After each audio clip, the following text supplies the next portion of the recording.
4 millions de doses sont prêtes à être distribuées. Le feu vert de l'Agence fédérale du médicament est une bonne nouvelle pour la campagne de vaccination aux États-Unis, d'autant que le vaccin Johnson & Johnson ne nécessite qu'une seule dose et que les conditions de stockage et de transport sont moins contraignantes que pour les autres vaccins.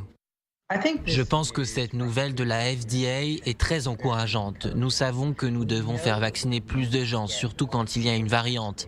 Car rappelez-vous, les virus ne peuvent pas muter s'ils ne peuvent pas survivre. Donc plus on se fait vacciner, mieux c'est. Johnson & Johnson a annoncé son intention de livrer un total de 20 millions de doses d'ici la fin mars. Nous travaillons avec l'entreprise pour accélérer le rythme et le délai de livraison des 100 millions de doses, ce qui est exigé par contrat d'ici la fin juin. Le vaccin rejoint ainsi ceux de Pfizer et de Moderna. Les autorités américaines espèrent qu'en additionnant les 3 vaccins, la grande majorité des Américains pourra être vaccinés avant la fin de l'année.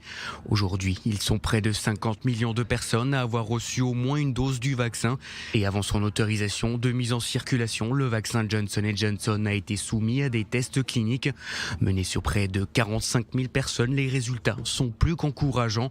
Son niveau d'efficacité est de près de 86% contre les formes graves du coronavirus et de 66% contre les formes modérées de la maladie.